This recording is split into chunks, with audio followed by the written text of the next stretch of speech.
Good morning बच्चों, आज हम फिर से हाजिर हैं एक नई वीडियो में एक नई टॉपिक के साथ। तो अब तक हमने पद्यखंड से कबीर की साखी और बीरा के पद पढ़ लिया। अब हम गद्यखंड की ओर बढ़ेंगे। अब हम कहानी पढ़ेंगे और कहानी का जो पहला चैप्टर है उसका नाम है बड़े भाई साहब, जिसके लेखक है मुंशी प्रेमचंद, या यहाँ पर प्रेमचंद लिखा गया है। तो ये है बड़े भाई साहब और उसके लेखक हैं मुंशी प्रेमचंद। तो अभी हम सबसे पहले प्रेमचंद के बारे में जानेंगे, फिर पाठ प्रवेश के बारे में जानेंगे और फिर कहानी को विस्तार से ठीक से समझेंगे। तो चलिए शुरू करते हैं। प्रेमचंद का जन्म होता है 1880 यानी 1880 में और मृत्यु होती है यानी 1936 में। 31 जुलाई 1880 को बनारस के करीब लम्ही गांव में जन्मे धनपत राय ने उर्दू में नवाब राय और हिंदी में प्रेमचंद नाम से लेखन कार्य किया।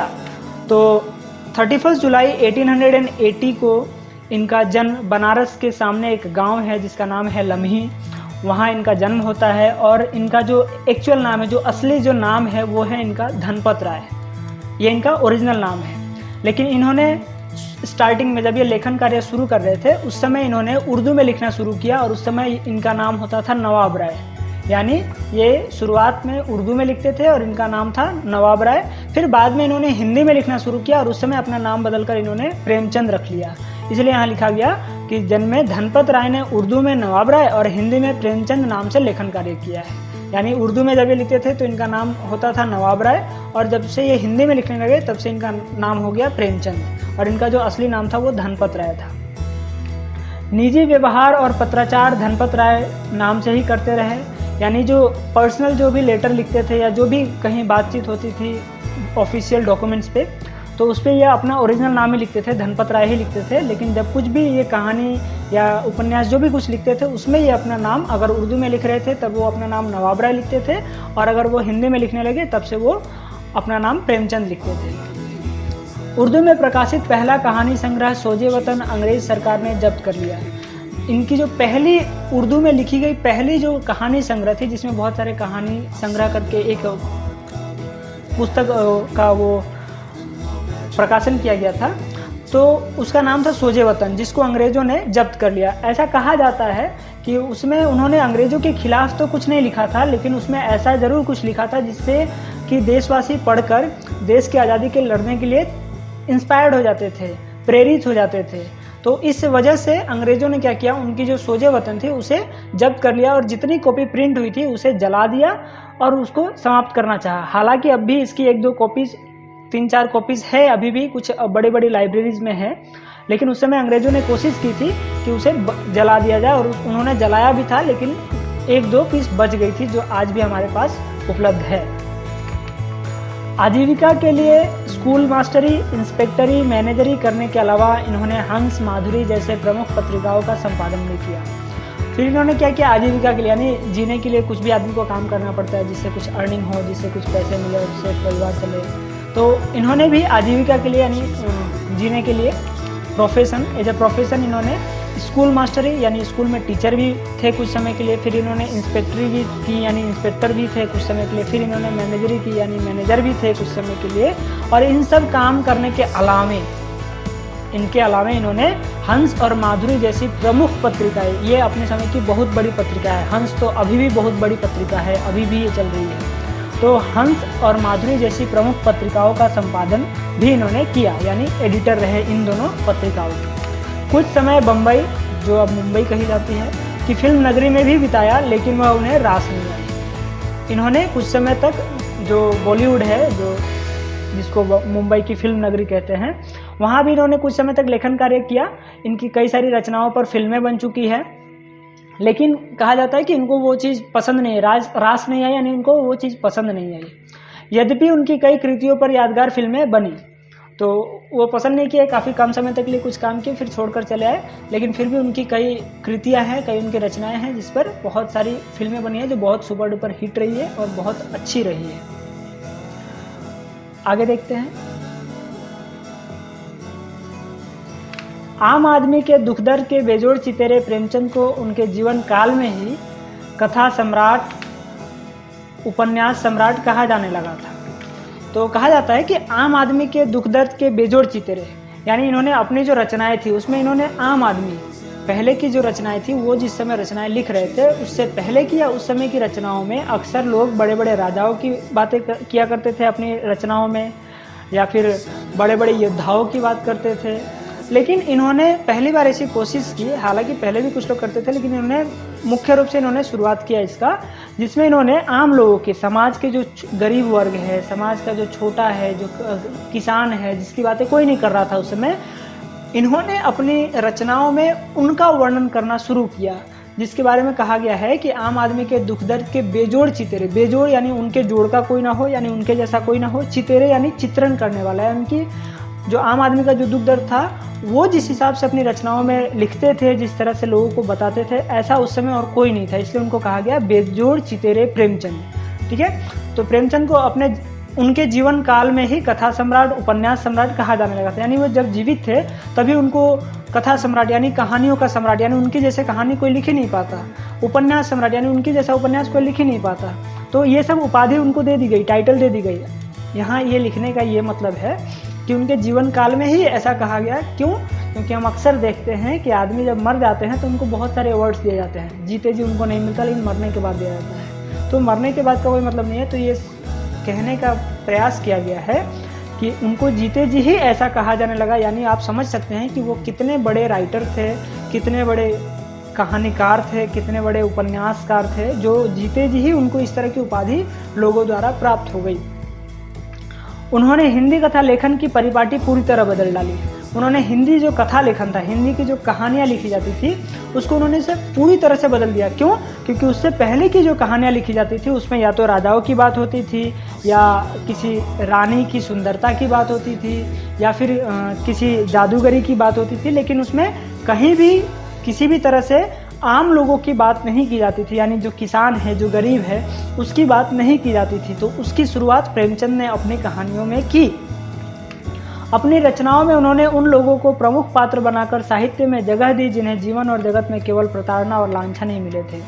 वो कहते हैं कि अपनी रचनाओं में वो जो कहानी और जो उपन्यास लिखते थे उसमें उन्होंने उन लोगों को अपना मुख्य पात्र बनाया, यानी अपनी कहानी का, अपनी रचना का हीरो और हीरोइन उन लोगों को बनाया जो समाज में हमेशा प्रताड़ना और लांछना लगता था, यानी वो जो गरीब लोग थे जिसको हमेशा समाज में सताया जाता था, शोषण किया जाता था, कभी उनको वो प्रशंसा नहीं की जाती थी, कभी भी उनका सम्मान नहीं होता था, ऐसे लोगों को उन्होंने अपनी रचनाओं में मुख्य पात्र बनाया, यानी ऐसे लोगों को, ऐसे कैरेक्टर को उन्होंने अपनी कहानी का, अपने उपन्यास का लीड कैरेक्टर बनाया और उस हिसाब से उन्होंने अपनी रचनाएं की।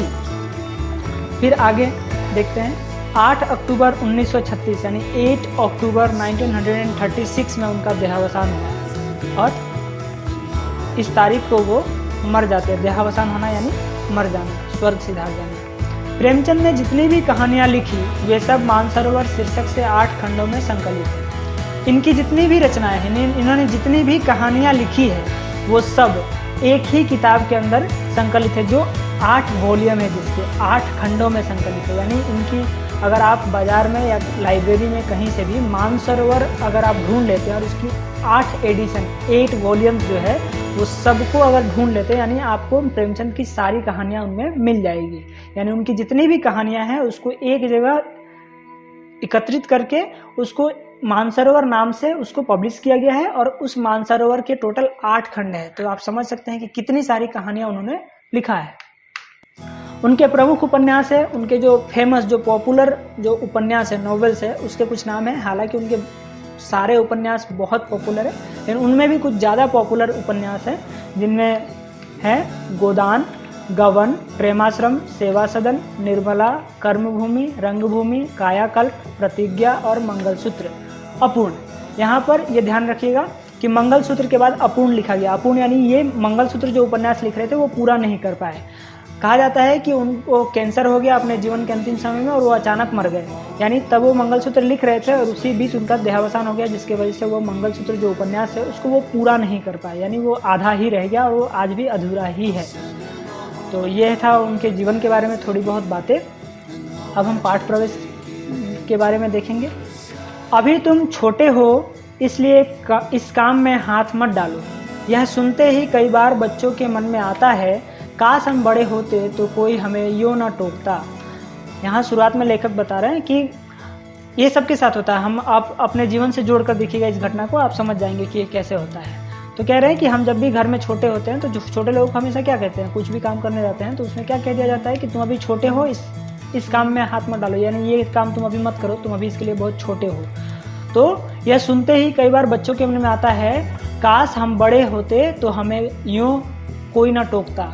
यानी वो कह रहे हैं कि अक्सर हम घर में छोटे होते हैं, हमको कोई अगर कोई काम करने से मना कर देता है तो हम क्या कहते हैं, मन में सोचते हैं कि अगर मैं बड़ा होता तो मुझे कोई नहीं रोकता। तो लेखक भी यही बात बता रहे हैं।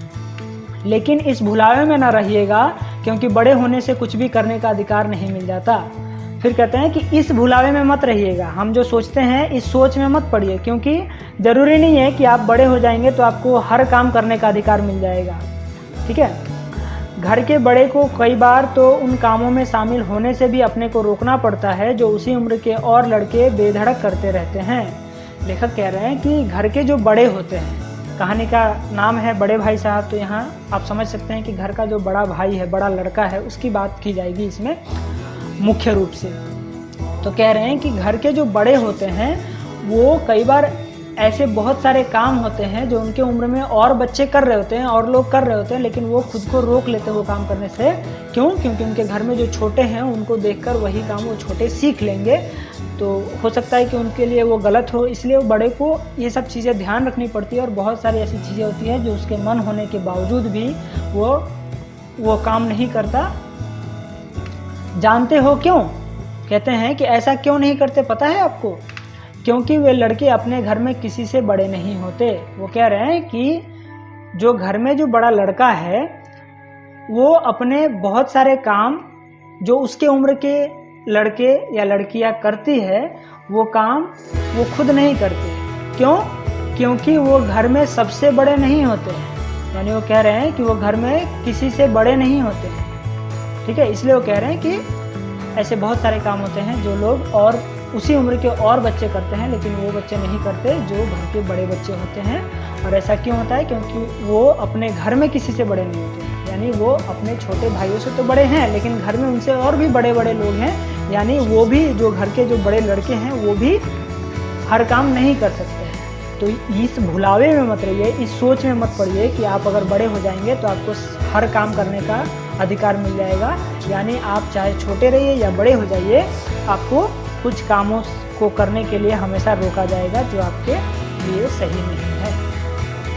ठीक है, प्रस्तुत पाठ में एक बड़े भाई साहब हैं जो हैं तो छोटे हैं, लेकिन घर में उनसे छोटा एक भाई और है। तो इस कहानी जो हम पढ़ेंगे, इस कहानी में भी एक बड़े भाई साहब है, यानी एक बड़ा भाई है जो उम्र में तो छोटा ही है।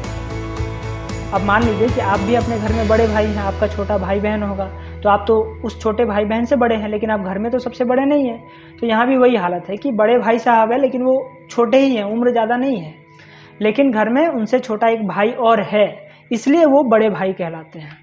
उससे उम्र में केवल कुछ साल बड़ा होने के कारण उनसे बड़ी बड़ी अपेक्षाएं की जाती है। तो छोटा भाई है और उससे थोड़े से उम्र में ज़्यादा बड़े हैं ये बड़े भाई, तो बड़े होने के कारण क्या होता है, घर के लोग ज़्यादा एक्सपेक्ट करते हैं, तो अपेक्षा की जाती है। अपेक्षा यानी एक्सपेक्टेशन है, तो घर के लोगों को उनसे बहुत सारी एक्सपेक्टेशन है, बहुत सारी अपेक्षाएं हैं। बड़ा होने के नाते वह खुद भी यही चाहते और कोशिश करते हैं कि वह जो कुछ भी करे वह छोटे भाई के लिए एक मिसाल का काम करे।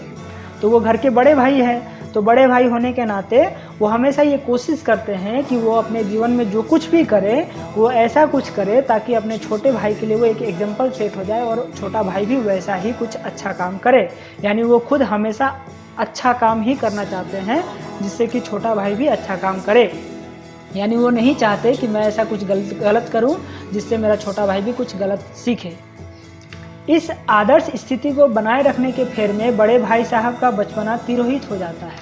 और वो कहते हैं कि इस आदर्श स्थिति को, यानी वो एक जो आइडल ब्रदर बनना चाहते हैं, एल्डर ब्रदर बनना चाहते हैं, एक आदर्श बड़ा भाई बनना चाहते हैं, और उस चक्कर में क्या होता है, उनका जो बचपन है, जो बचपन में जो लोग और बच्चे जो खेलते हैं, जो गलतियां करते हैं, तो वो क्या होता है, वो एक आदर्श भाई बनने में, आइडल ब्रदर बनने के चक्कर में क्या होता है, उनका बचपन बीत जाता है और उनको पता भी नहीं चलता है।